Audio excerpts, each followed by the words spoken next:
சாம் B. Chelladurai அவர்களின் போதனை களஞ்சியத்திலிருந்து.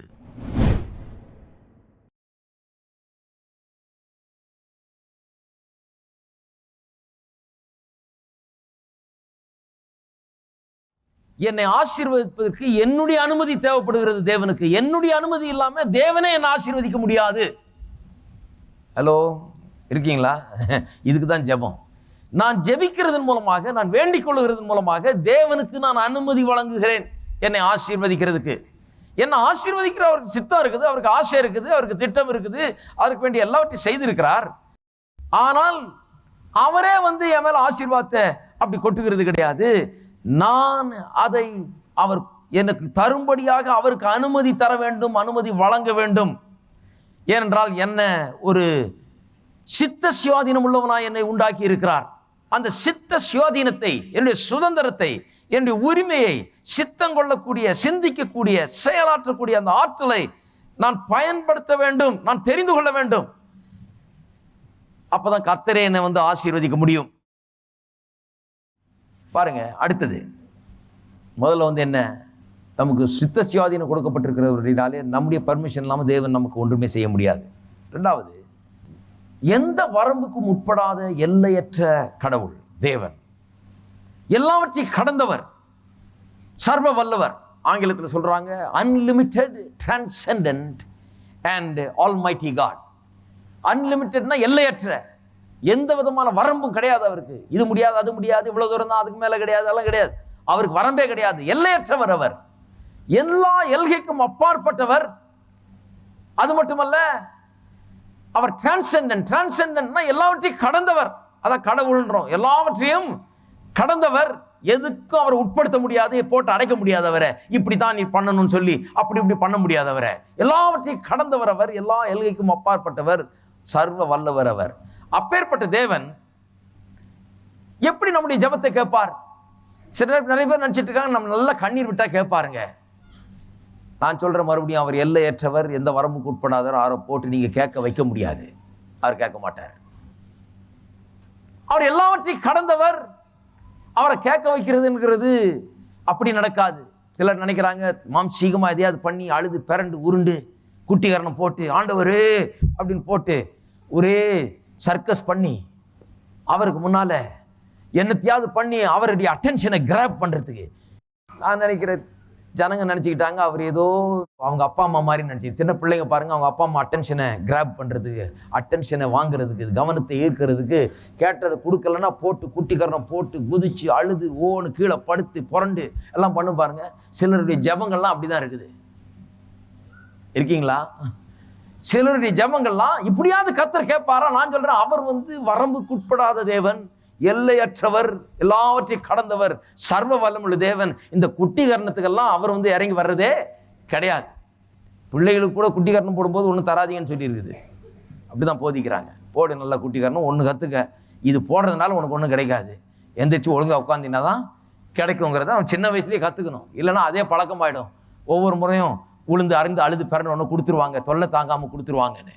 கர்த்தர் நம்மளாவது தொல்லை தாங்காம கொடுத்துட்றோம், அவருக்கு தொல்லையே கிடையாது. அவர் பேசாம இருப்பார், நீ குட்டி கரணம் போட்டுக்க, நீ எவ்வளவு வேணா குட்டி கரணம் போட்டுக்க, நீ இது தொல்லையே. அவர் எல்லாவற்றையும் கடந்தவர், எல்லையற்றவர், சர்வ வல்லமுள்ள தேவன். நீ கடந்து போட்டுக்க, மன்றாடிட்ட கெட நீ போ அப்படின்னு பேசாம விட்டுருவாரு.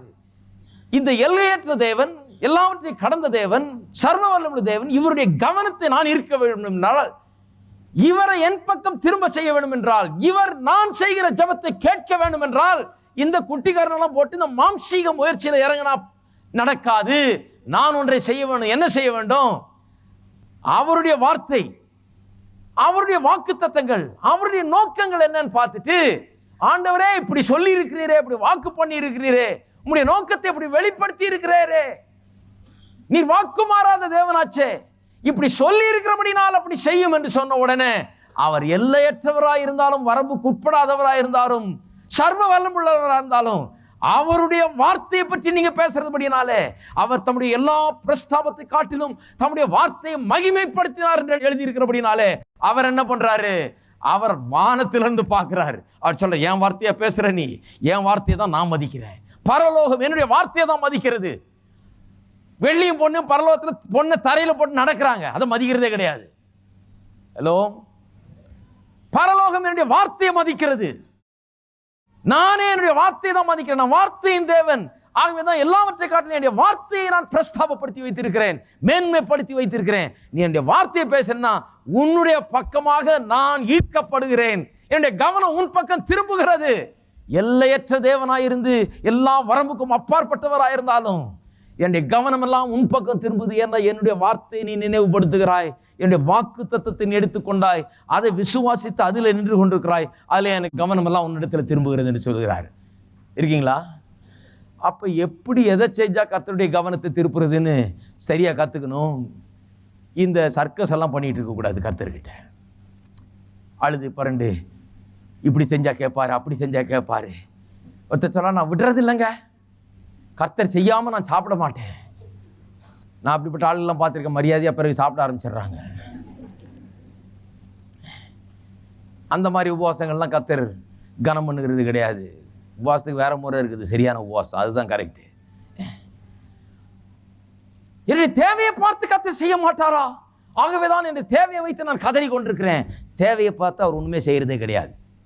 சாரி, நான் மறுபடியும் சொல்கிறேன், உங்களுடைய தேவையை பார்த்து அவர் ஒன்றுமே செய்கிறது கிடையாது. இது ரொம்ப கிறிஸ்தவருடைய எல்லா எண்ணங்களுக்கும் ரொம்ப புறம்பா மாறானதாக இருக்குது. கிறிஸ்தவருடைய பாப்புலர் ஒப்பீனியன் என்னன்னா, என்னுடைய தேவையை பார்த்து அதுக்கேற்ற மாதிரி கர்த்தர் செய்கிறாரு. உங்களுடைய தேவையை பார்த்து அவர் ஒன்றும் செய்கிறதில்லை. உங்களுடைய தேவையை பார்த்து, உங்களுடைய பிரச்சனையை பார்த்து அவர் செய்கிறவராக இருந்தால் இன்றைக்கி ஒருத்தருக்கு கூட தேவை இருக்காது, ஒருத்தருக்கு கூட பிரச்சனை இருக்காது. ஆட்டோமேட்டிக்காக எல்லா தேவையும் சந்திக்கப்பட்டிருக்கும், ஆட்டோமேட்டிக்காக எல்லா பிரச்சனையும் தீர்ந்திருக்கும். ஏன்னா அவர் தான் தேவையை பார்த்து செய்கிறவராச்சே. தேவையை பார்த்து கரெக்டாக செஞ்சுட்டு போகிறார். நான் சொல்ல விட வேண்டியதில்லை, அவருக்கே தெரியும் தேவை, அவருக்கே தெரியும் என்ன பிரச்சனைன்னு. அவர் எல்லாத்தையும் சால்வ் பண்ணிட்டு போயிடுவாரு. தேவையை பார்த்து பிரச்சனையை பார்த்து செய்கிறது கிடையாது. அவர் எப்படி செய்கிறார்? அவருடைய வார்த்தையின்படி தான் செய்கிறார். இருக்கீங்களா? அவருடைய வார்த்தையின்படி தான் செய்கிறார். கவனிக்கிறீங்களா? இதை நாம் கற்றுக்கொள்ள வேண்டும். அப்போ எல்கையற்ற, எந்த வரம்புக்கு உட்படாத சர்வ வல்லமுள்ள தேவன், எல்லாவற்றையும் கடந்த கடவுள், அவர் தம்முடைய வார்த்தையை கனம் பண்ணி அதை மதிக்கிறார் என்று சொன்னால், சாதாரண மனுஷர்களாகிய நாம் அவர் மதிக்கிறதை மதிக்க கற்றுக்கொள்ளும் போது நாம் வாழ்க்கையிலே வெற்றி பெறுகிறோம். எபிரேயர்களது நிருபத்துக்கு திருப்பவும் 6ஆம் அதிகாரத்தில் ஒரு அற்புதமான காரியத்தை வாசிக்கிறோம். எபிரேயர் 6:13 வசனத்திலிருந்து, ஆபிரகாமுக்கு தேவன் வாக்குத்தத்தம் பண்ணின போது, பாருங்க ஆபிரகாமுக்கு எப்படி வாக்குத்தத்தம் பண்ணார், எப்படி அதை உறுதிப்படுத்தினார்னு சொல்லியிருக்குது. ஆபிரகாமுக்கு தேவன் வாக்குத்தத்தம் பண்ணின போது, ஆணையிடும்படி தம்மிலும் பெரியவர் ஒருவரும் இல்லாதபடினாலே தமது பேரிலே தானே ஆணையிட்டு, அதாவது அவனுக்கு வாக்குத்தத்தம் பண்ணின போது ஆணையிடுறதுக்கு அவரை விட பெரிய ஆள் யாரும் இல்லை. சத்தியம் பண்ணி கொடுக்கறதுக்கு யாராவது ஒரு பெரியவர் பேரில் தான் சத்தியம் பண்ணி கொடுக்கணும். பெரியவர் யாரும் இல்லாதனால அவர் தம்முடைய பேரிலே ஆணையிட்டு, நிச்சயமாக நான் உன்னை ஆசீர்வதிக்கவே ஆசீர்வதித்து உன்னை பெருகவே பெருக பண்ணுவேன் என்றார். அந்தபடியே அவன் பொறுமையாய் காத்திருந்து சொல்லிட்டாரு. அது நிறைவேற வரைக்கும் அவன் பொறுமையாய் காத்திருந்து வாக்குத்தத்தம் பண்ணப்பட்டதை பெற்றானா இல்லையா? பெற்றான். ஏன்னா அவர் வாக்குத்தத்தம் பண்ணார். வாக்குத்தத்தம் பட்டது மட்டும் இல்லாமல் என்ன பண்ணாரு? அதை ஆணையிட்டும் கொடுத்தார். ஒரு ப்ராமிஸையும் பண்றார், அதுக்கு மேல ஒரு ஓத்தும் கொடுக்கிறாரு. ஒரு ப்ராமிஸும் பண்றாரு, அந்த ப்ராமிஸை கன்ஃபார்ம் பண்றதுக்காக ஒரு ஆணை, ஒரு சத்தியம் பண்ணி தர்றார், நான் செய்யவே செய்வேன் என்று சொல்லி. வாசிங்க 16ஆம் வசனம், மனுஷர் தங்களிலும் பெரியவர் பேரில் ஆணையிடுவார்கள், உறுதி பண்ணும்படிக்கு ஆணையிடுதலே சகல விவாதத்திற்கும் முடிவு.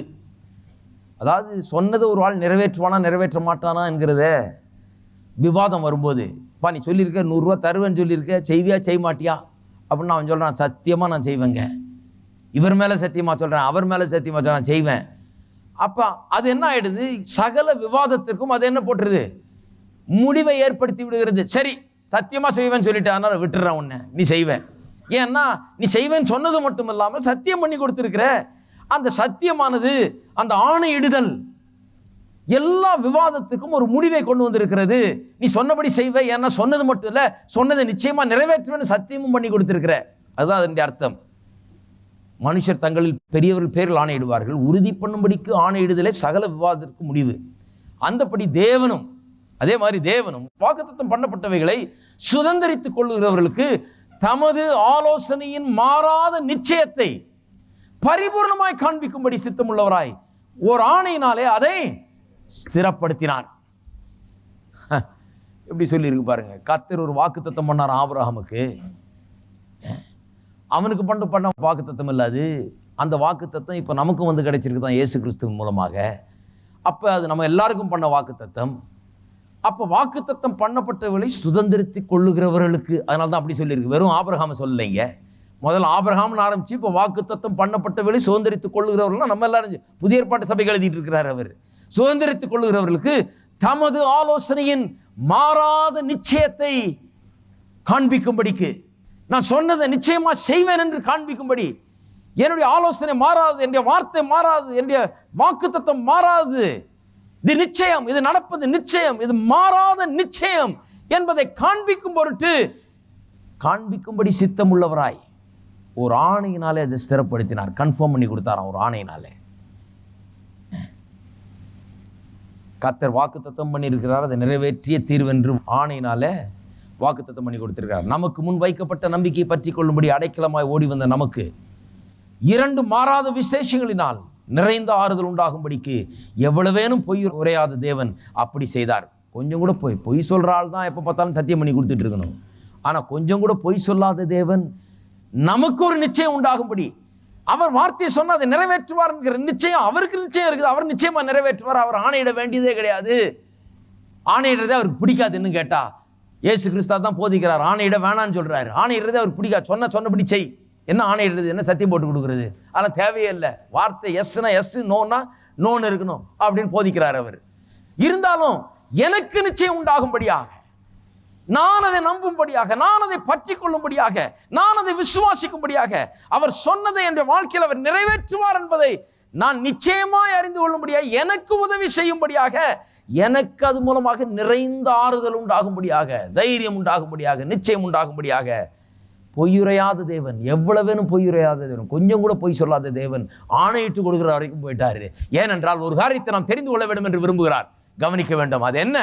அவர் சொன்னால் அதை நிச்சயம் செய்வார்.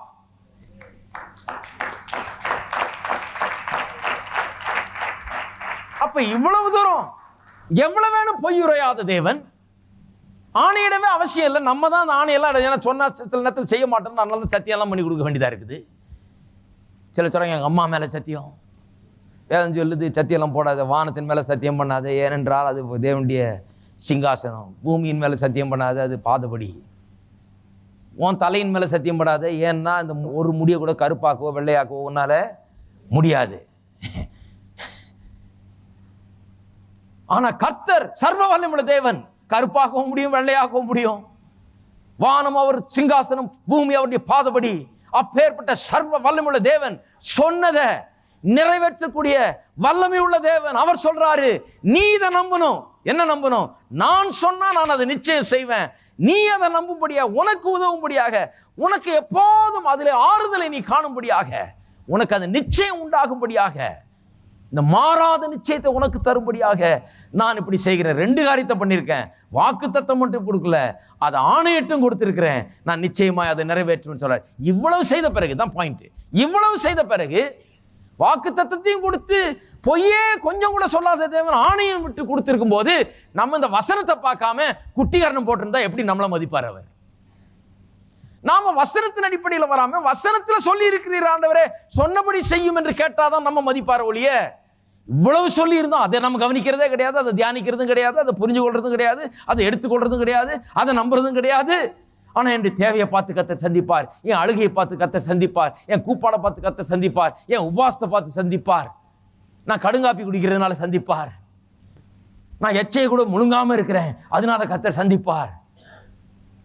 அப்படின்னா உங்களுடைய உபவாசத்தை குறித்தும், உங்களுடைய ஜபத்தை குறித்தும், உங்களுடைய முழங்கால் தேஞ்சது குறித்தும், உங்களுடைய எல்லாவற்றை குறித்து நீங்கள் மேன்மை பாராட்டலாம். ஆனால் நீங்கள் அவருடைய வார்த்தை குறித்து மேன்மை பாராட்டுறதுனால் அவர் உங்களை மேன்மையாக நினைக்கிறது கிடையாது. ஏனென்றால் அவர் வாக்கு தத்தம் பண்ணி ஆணையிட்டு கொடுத்த பிறகு அதை கொஞ்சம் கூட கவனிக்கல. நீங்கள் மற்றதெல்லாம் பெருசுப்படுத்திட்டு இருக்கீங்க. நீங்கள் எப்படி பண்ணால் தருவார், அப்படி பண்ணால் அது சரியே கிடையாது. இருக்கிறீங்களா? ஒரு மாறாத பிரமாணம் மாதிரி வைத்துட்டார் வாக்கு தத்தத்தை. பிரமாணம்னா என்ன? லா ஆஃப் கிராவிட்டின்னு ஒன்று இருக்கு. நான் சொன்னேன் இல்லையா? ஒரு சின்ன பிள்ளை போய் எல்ஐசி பில்டிங்லேருந்து கீழே குதிச்சாலும் கால் உடையும். கால் மட்டும் உடையாது, எல்லா எலும்பும் உடைஞ்சிடும். இல்லை ஒரு பெரிய பலசாலி பயில்வான் போய் குதிச்சாலும் எலும்புகள் எதுவும் தேராது. எவ்வளோ வயசுன்றது பிரச்சனை இல்லை, எவ்வளோ ஆள் உருவம் பெருசுன்றது பிரச்சனை இல்லை, யாருன்னு பிரச்சனை இல்லை. லான்னு சொன்னால் எல்லாருக்கும் அது கிரியை செய்யும், எப்போதும் அது கிரியை செய்யும். அதுபோல் தேவன் தம்முடைய வார்த்தையை வச்சுட்டார். சொன்னது தான், இப்படி தான் நடக்கும். ராத்திரியாக இருந்தாலும் நடக்கும், காலையாக இருந்தாலும் நடக்கும், எப்படி இருந்தாலும் நடக்கும். ஆகவே அதை நாம் எண்ணி பார்க்க வேண்டும். இதுதான் நம்முடைய நம்பிக்கை, அதுதான் நம்முடைய மேன்மை பாராட்டுதல். கர்த்தருடைய வார்த்தையைத்தான் நாம் பற்றி கொண்டிருக்க வேண்டும். ஆகவே தான் ஜெபம் என்கிறது நம்முடைய பிரச்சனையை சொல்லி சொல்லி அழுகிறது கிடையாது. ஆண்டவரே ஆண்டவரே ஆண்டவரே, கர்த்தாவே கர்த்தாவேன்னு என்னுடைய வேதனையெல்லாம் சொல்லி ஆண்டவர்கிட்ட அழுதுட்டு இருக்கிறது ஜெபம் அல்ல. ஜெபம் என்கிறது கர்த்தருடைய சித்தத்தையும் நோக்கத்தையும் அவருடைய விருப்பத்தையும் தேவனுடைய வார்த்தையின் மூலமாய் தெரிந்து கொண்டு இந்த மாறாத நிச்சயத்தை எனக்கு கொடுக்கும்படியாய் ஆணையிட்டு கொடுத்த தேவனை மதித்து, அவர் எவ்வளோ அன்பு வைத்திருந்தால்னா எனக்கு உதவி செய்யணும், எனக்கு நான் அதை நிச்சயமாக நம்பணும்னு சொல்லி வாக்கு பண்ணி கொஞ்சம் கூட பொய் உரையாத தேவன் அதை ஆணையிட்டும் கொடுத்திருப்பார் என்றால் அது என்னதான் அப்படி சொல்லியிருக்காரு அப்படின்னு நான் ஆராய வேண்டும். அதை ஆராய்ஞ்சு என்ன சொல்லியிருக்கிறாரோ அதை நான் அப்படியே எடுத்துக்கொள்ள வேண்டும், அதை தியானிக்க வேண்டும், அதை என்னுடைய உள்ளத்தில் வைக்க வேண்டும், அதை என்னுடைய மனதில் வைக்க வேண்டும், அதை என்னுடைய வாயில வைக்க வேண்டும், அதை நான் பேச வேண்டும், அது பரலோகத்துக்கு எட்ட வேண்டும், பதில் வர வேண்டும், தேவனுக்கு மகிமை உண்டாக வேண்டும். இதுதான் ஜெபம். ஆக ப்ரிப்பரேஷன், ஜெபம் பண்ணுறதுக்கு பண்ணுகிற ஆயத்தம் தான் ரொம்ப அதிகமாக ஒழிய ஜெபம் ரொம்ப குறைவு தான். ஜெபம் பண்ணுறதுக்கு ஆயத்தம் ரொம்ப. இப்போ பாருங்கள், ஒரு பாக்ஸர் சண்டை போட போகிறான்னா சண்டை போடுறதுக்கு முன்னாலே எத்தனையோ 6 மாதம் அவன் போய் 6 மைல் ஓடிக்கிட்டு ஒரு தடவை இந்த முகமது அலின்ற பாக்ஸர் பயிற்சி பண்ணுறதை காமிச்சாங்க பாருங்கள். ஒரு சண்டைக்கு முன்னால் நான் பார்த்தேன், அவர் பயிற்சி பண்ணுறதை காமிக்கிறாங்க. ஒரு 6 மாதமாக இதுக்குன்னு ஒரு 10-20 பேரை சம்பளத்துக்கு வச்சுக்கிட்டு கூட ஓடுறதுக்கு ஒரு மலையை விலைக்கு வாங்கி போட்டு அந்த மலை மேலே ஓடிட்டு கிடக்குறான் அந்த ஆள். கூட ஆளுங்க ஓடுறாங்க, அப்போ தான் அவன் போட முடியுன்ட்டு அவங்க நல்ல பலசாலிகள் கூட ஓடிட்டு இருக்காங்க சம்பளம் ஓடுறதுக்கு. அப்புறம் வந்து அடிக்கிறதுக்கு சம்பளம், ரிங்கில் நின்று அடின்னு அடிச்சுக்கிட்டு இருக்காங்க சம்பளம். ட்ரெயினர் கூட இருக்கிற ஆள் இதுக்கெல்லாம் சம்பளம் கொடுத்து 6 மாதமாக பயிற்சி. இது வந்து இதில் ஒன்றும் மெடல் கிடைக்கிறது இல்லை, இதில் ஒன்றும் கிடைக்கிறது இல்லை. ஆனால் பயிற்சின்னு பண்ணிட்டு இருந்து 6 மாதத்துக்கு பிறகு அப்புறம் தான் ரியலாக ரிங்கில் ஏறி 50 கோடி ரூபா பரிசு பணத்துக்காக ஃபைட் பண்ணிட்டு இருக்கிறாங்க, யார் வின் பண்ணுறதுன்னு. ஜெபம் அந்த மாதிரி தான். ஜெபம் பண்ணுறதுக்கு முன்னாலே இருக்கிற ப்ரிப்பரேஷன் ரொம்ப அதிகம். ஒரு ஆத்லீட்டை பாருங்கள், ஒரு ஸ்போர்ட்ஸ்மேனை பாருங்கள், அவன் எவ்வளோ ப்ரிப்பேர் பண்ணுறான்னு சொல்லி. அவன் என்றைக்கோ ஒரு நாள் ஓட போகிற அந்த ஓட்டத்துக்காக அவன் தினந்தோறும் ஓடிக்கிட்டு இருக்கிறான், தினந்தோறும் பெரிய முயற்சி எடுக்கிறான், பெரிய பிரயாசத்தில் தினந்தோறும் இறங்குறான், தினந்தோறும் காலையில் 4 மணிக்கு எந்திரிக்கிறான், 5 மணிக்கு எந்திரிக்கிறான், ஓடி போய் ஓடுறான். தினந்தோறும் அதுக்கு ஏகப்பட்ட பிரயாசத்தை அவன் செலவழிக்கிறான், தன்னுடைய மனதை அதில் செலுத்துகிறான், அதே எண்ணமாக இருக்கிறான், தன்னுடைய உடலை அதுக்கென்று ஆயத்தப்படுத்துகிறான், மனதை அதுக்கென்று ஆயத்தப்படுத்துகிறான். நான் சொல்லுகிறேன், ஜெபம் அதை விட வித்தியாசமானது கிடையாது. ஜெபத்தில் ஆயத்தம் ரொம்ப முக்கியம். பாருங்கள், சும்மா திடுப்புன்னு போய் அப்படியே நான் சொல்கிற மாதிரி குட்டிக்காரனை போட்டு ஆண்டவரே நான் தரலைன்னா விட மாட்டேனாக்கும், என் கண்ணீரை நீர் எண்ணிக்கும், ஆண்டவரே இதோ பாட்டிலில் பிடிச்சி தர்றேன் அப்படின்றது சொல்கிறது பிரயோஜனம் கிடையாது. கர்த்தர் சொல்கிறாரு, முதல்ல என்னுடைய வார்த்தையை நீ தியானம் பண்ணு. வாக்கு தத்தம் பண்ணி ஆணையிட்டு கொடுத்துருக்கிறேன், நான் பொய்யுரையாத தேவன், நீ புரிஞ்சுக்கணும், நீ நம்பணும், உனக்கு அது மாறாத நிச்சயம் உண்டாக்கணும், அதுக்காக நான் சொல்லியிருக்கிறேன். அதை கொஞ்சம் எண்ணிப்பார், என்னுடைய அன்பை நீ எண்ணிப்பார், உனக்கு என்ன செய்ய வேணும் என்று சொல்லி இருக்கிறேன், அதை நீ யோசிச்சுப்பார், இதை தியானித்துப்பார். அப்படின்னா இப்போ என்ன பண்ண வேண்டும்? அன்லிமிட்டெட் தேவன், வரம்புக்குட்படாத தேவன், எல்லையற்ற தேவன், சர்வ வல்லமுள்ள தேவன் தன்னை தம்முடைய வார்த்தைக்கு கட்டுப்படுத்தி கொண்டபடினாலே, வார்த்தை சொல்றபடி தான் அவர் செய்வேன்னு சொன்னபடினாலே, எதுக்குமே கட்டுப்படாதவர் இதுக்கு தான் கட்டுப்படுறார், தம்முடைய வார்த்தைக்கு தான் கட்டுப்படுறார். அப்பேற்பட்ட வார்த்தையின் தேவன்.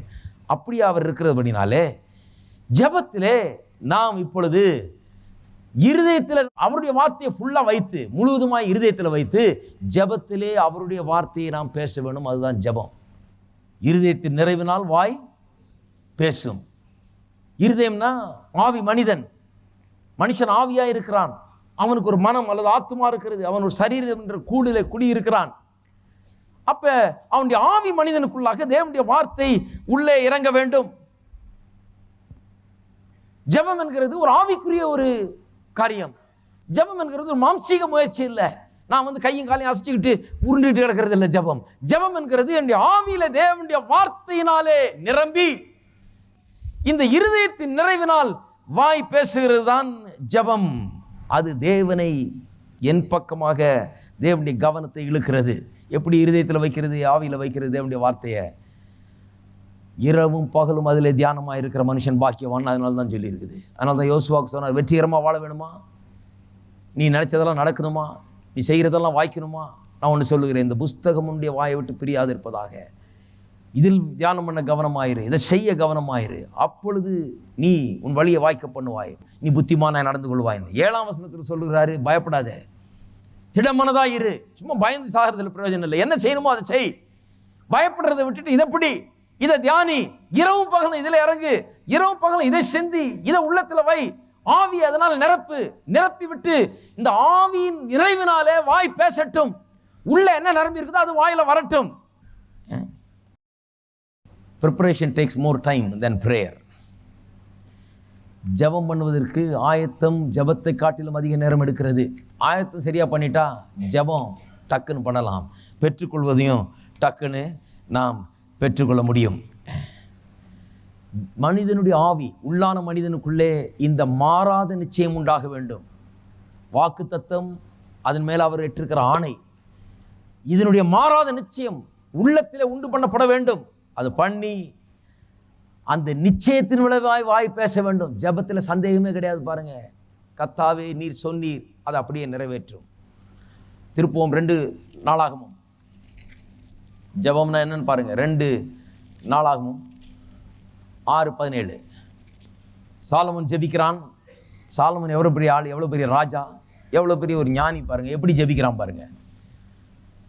அவனுடைய ஜெபம் ரொம்ப சிம்பிளாக இருக்கு. 6:17, இஸ்ரவேலின் தேவனாகிய கர்த்தாவே, பாருங்க எவ்வளோ கோடி ரூபாய் போட்டு கோயிலை கட்டிட்டு தேவாலயத்தை கட்டிட்டு ஜெபம் எப்படி பண்றான். இஸ்ரவேலின் தேவனாகிய கர்த்தாவே, தேவரீர் உமது அடியானாகிய தாவீதுக்கு சொன்ன உம்முடைய வார்த்தை மெய் என்று விளங்குவதாக. ஹலோ, எங்க அப்பனுக்கு சொன்னது மெய்ன்னு ப்ரூவ் பண்ணி காமிச்சிருந்தா போதும், அவ்வளவுதான் அவன் ஜெபமே. என்னுடைய தகப்பனுக்கு நீ சொன்ன காரியத்தை மெய் என்று நீ நிரூபித்து காண்பிக்கிற ஆண்டவரே, எனக்கு வேற ஒன்றும் வேணாம், நான் அதையும் நீ கேட்கல, நீர் வாக்குத்தத்தம் பண்ணினதை, ஆணையிட்டு கொடுத்ததை மெய் என்று நிரூபித்து காண்பித்தரலும். இதுதான் நம்முடைய அப்ரோச்சா இருக்க வேணும் ஜெபத்தில். நீ சொன்னதை எனக்கு செய்யும் ஆண்டவரே, நீர் இப்படி சொல்லி இருக்கிறீர், எனக்கு செய்யும், உடைய வார்த்தை மெய் என்று நிரூபிக்கும். ஜெபம்ங்கிறது நாம் போட்டு பிறண்டு கிடந்து அவர்கிட்ட கேட்டு அப்படியே அவர் கையை முறுக்கி அவரை செய்ய வைப்பதல்ல. அவருடைய வார்த்தை மெய் என்று என்னுடைய வாழ்க்கையிலே நிரூபிப்பதுதான் ஜெபம். இருக்கீங்களா? அப்ப நான் என்னத்தையோ பேசிட்டு இருக்கிறது ஜெபம் அல்ல, அவருடைய வார்த்தையை பேசும்போது தான் அவருடைய வார்த்தை மெய் என்று என்னுடைய வாழ்க்கையில் அவர் நிரூபிக்க ஆரம்பிக்கிறார்.